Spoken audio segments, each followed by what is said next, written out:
श्री गणेशाय नमः। ब्रह्म विष्णु महेश्वराय नमः। महाकाली महालक्ष्मी महासरस्वती देव्यै नमः। सद्गुरु चरण कमलेभ्यो नमः। मेरे प्रिय मित्रों, आज हम अष्ट सिद्धियों के बारे में बात करेंगे। अष्ट सिद्धियाँ क्या है और क्या उनका काम है। अमरकोश में अष्ट सिद्धियाँ निम्न प्रकार से बताई गई हैं और उनके प्रकार किस प्रकार से है। पहली सिद्धि है अणिमा। अणिमा सिद्धि अपने शरीर को अणुवत लघु रूप कर देना, एक छोटा सा रूप कर देना, वो अणिमा सिद्धि है। महिमा सिद्धि दूसरी, शरीर को इच्छा अनुसार बड़ा करना, वह महिमा सिद्धि है। तीसरी है लघिमा। लघिमा सिद्धि है शरीर को वायु से भी हल्का कर देना, हम हवा में उड़ सकते हैं जिससे वो उड़ सके और इच्छित स्थान पर वायु वेग से पहुंच सके, उसको लघिमा सिद्धि कहते हैं। हम हवा में उड़ करके वायु के वेग से तेज चल सकते हैं, लघिमा सिद्धि। चतुर्थ सिद्धि है गरिमा। शरीर को पर्वत के समान बना देना, एक पहाड़ के समान शरीर को हम बना देते हैं पर्वत जैसा, तो वो उससे वो गरिमा सिद्धि से प्राप्त होता है। प्राप्ति, संकल्प मात्र से ही किसी पदार्थ को प्राप्त कर लेना, वो प्राप्ति सिद्धि है। और प्राकाम्य, अपने शरीर को इच्छा अनुसार सुंदर, स्वस्थ व तरुण बनाए रखना, ये सारी सिद्धियां, ये सारे प्रकार की चीजें प्राकाम्य सिद्धि में है। और वशित्व, पंचभूतों व विश्व के सभी प्राणियों को वश में कर लेना, वशित्व। और ईशित्व है विश्व में पाए जाने वाले पदार्थों को नाना रूपों में बदल देना। ईशित्व, किसी भी चीज को किसी भी रूप में बदल सकते हो, वो ईशित्व है, वो ईशित्व सिद्धि है। या ईश्वरवत शक्तिमान बनना, ये सिद्धि प्राप्त हो गई तो हम किसी को भी किसी रूप में बदल सकते हैं। अब समाधि है, मन और आत्मा का जो है एक रूप हो जाना। हमारा मन जो है और हमारी आत्मा है वो एक रूप हो गई तो वह समाधि कहलाती है। दोनों आपस में मिल गए, एक समान हो गए। हठ योग प्रदीपिका में कहा है, तत्समम च द्वैरैक्यम जीवात्मा परमात्मनः प्रनष्ट सर्व संकल्प समाधि स्वविधीयते। उपरोक्त अष्टांग पालन प्रत्येक साधक जो भी क्रिया करता है, जो इन शक्तियों को प्राप्त करता है, इन सिद्धियों को प्राप्त करता आवश्यक है। इसमें दक्ष होने से ही साधक अपनी किसी भी प्रकार की साधना में सफल हो सकता है। ये चीज करनी जरूरी है। प्रारंभ मैंने अंतश्चेतना जागृत करने की बात कही थी। यह अंतश्चेतना जागरण ही प्रत्येक साधना की सफलता की कुंजी। उपरोक्त अष्टांग इस अंतश्चेतना जागरण में विशेष सहायक है। अंतश्चेतना जागरण क्या है? शांत निर्विकल्प भाव से शुद्ध आसन पर बैठ जाए। आसन 2 इंच मोटा और आरामदायक हो। सर्व सिद्धे व्याघ्र चर्म ज्ञान सिद्धे मृगाजीनम वस्त्रासनम रोगहरम वेत्र जम श्री विवर्धनम। प्राणायाम के द्वारा मन को शांत करने का प्रयास कीजिए। प्राणायाम से मन शांत होता है, आत्मा शांत होती है। और फिर धीरे धीरे अपने मन के भीतर झांकने का प्रयास कीजिए। अगर हमने प्राणायाम किया, मन शांत हो गया, तो अपने अंदर जानने की कोशिश करें। धीरे धीरे से अभ्यास करने से ऐसी स्थिति बनेगी कि बाहर का कोलाहल धीमे सुनाई देगा। अगर हम अपने अंदर के जो अपनी सोच को अपने अंदर जागृत करेंगे, अपने अंदर सुनेंगे उसको, तो बाहर का कोलाहल हमें उसकी आवाज धीमी हो जाएगी और फिर धीमा होगा। और एक क्षण ऐसा भी आएगा कि बाहर का जो कोलाहल है सुनाई देना बिल्कुल बंद हो जाएगा। अगर आपके पास खड़ा कोई व्यक्ति चिल्लाएगा, पुकारेगा, तब भी आपको वो नहीं सुनाई देगा। तब आप समझें कि आप अंतःचेतना को स्पर्श करने की स्थिति में आ गए हैं। इस प्रकार से अंतःचेतना प्राप्त होगी हमें। इसके बाद आप और भी अंतर्मुख बने और किसी ऐसे मकान को देखने का प्रयत्न करें जो पहले कभी देख चुके हो। एक मकान को आपने देख लिया है, उसको अपने अंतर्मन में देखिए। आपके नेत्रों के सामने यद्यपि आंखें बंद होंगी, वह मकान टेलीविजन की तरह, किसी भी चित्र की तरह स्पष्ट हो जाएगा, आपके सामने आ जाएगा वो। अब आपने वो मकान देखा, फिर आप उस मकान के अंदर के कमरों को देखने का प्रयास कीजिए कि हाँ उस कमरे में ये है, फलाने कमरे में ये है। अनेकों कमरे हैं, 4-5 कमरे, तो उन कमरों में झांकिए। अगर वो कमरे धीरे धीरे एक विचित्र रहस्य आपके सामने उजागर होने लगेगा। आप देखेंगे कि उस कमरे में हलचल है, कमरे की प्रत्येक वस्तु स्पष्ट दिखाई देने लगेगी।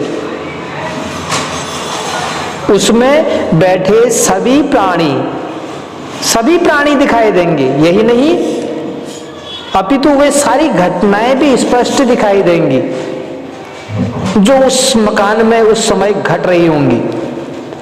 आपने पुराना देखा है, बीत चुका है दिखा हुआ, वो कमरे आपने देखे हैं, उनको आप मन में स्मरण कर रहे हैं, मन में देख रहे हैं, उसको अपने मन के अंदर ले रहे हैं कि हाँ वो मकान दिखाई, पूर्ण रूप से मकान दिखाई, उसकी छवि दिखाई दी है, पूर्ण रूप से आपके सामने आ गया, उसके कमरे दिखाई दे रहे।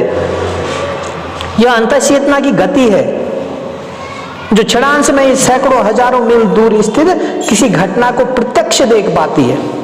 इस अंतःचेतना से ही हम सब कुछ इसी प्रकार देख पाते हैं जिस प्रकार की हमारे सामने कोई नाटक चल रहा हो। टेलीविजन देखते हैं ना हम, उस टेलीविजन में जो हमें चित्र दिखाई देते हैं वो पुरानी घटना है। उस पुरानी घटना को हम याद करते हैं तो हमारे सामने वो चित्र दिखाई देते हैं, उसको लगाते हैं ना, तो उसी तरह हमारा मन है वो एक टेलीविजन है, उसे अपने अंतःकरण में डुबो दें हम तो वो दिखाई देगा। गुरुदेव का कथन है कि कितना सत्य है, अंतःचेतना काल एवं गति से परे है।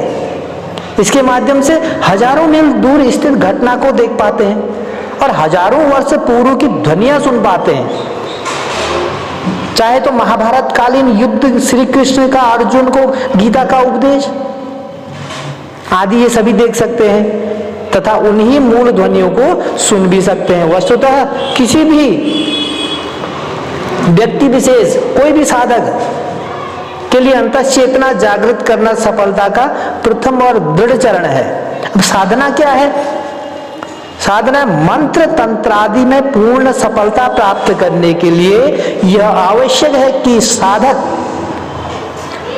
हमारा चित्त जो है उसको दृढ़ रहना चाहिए, दृढ़ चित्त, स्थिर मति जो है हमारी स्थिरता रहनी चाहिए और सहनशील। हिलडुल जाते हैं, एकाग्र होकर के मन को सहनशील बनाना है। यही नहीं अपितु वह कठोर कार्य करने में उद्यत और संकल्पित हो। प्रश्न उठता है कि सैकड़ों प्रकार की साधनाएं हैं, सैकड़ों प्रकार की पद्धतियां हैं और दर्शन हैं। ऐसी स्थिति में कौन सी साधना किस व्यक्ति के लिए अनुकूल है, इसका निर्णय साधक नहीं, उसका गुरु कर पाता है। यजुर्वेद में तो स्पष्ट है,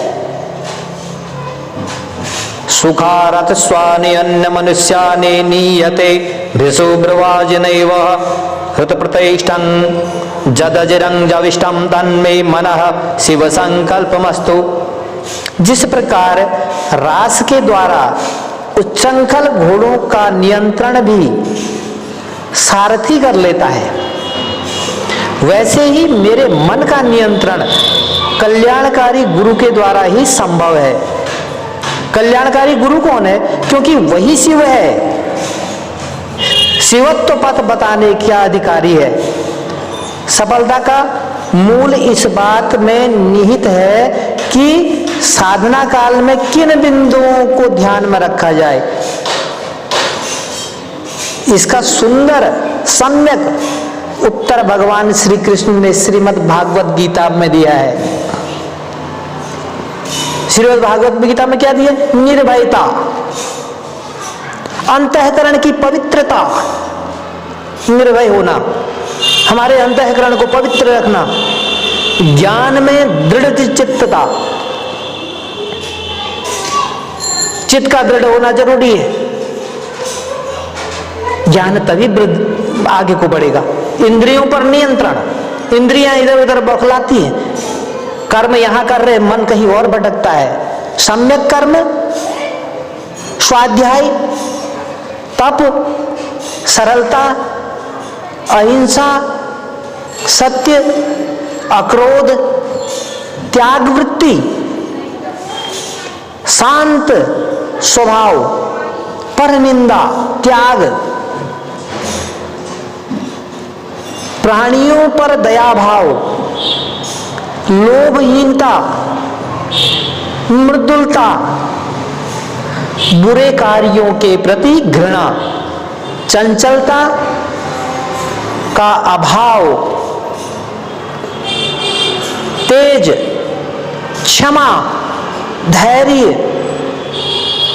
शुद्ध विचार, द्रोहहीनता,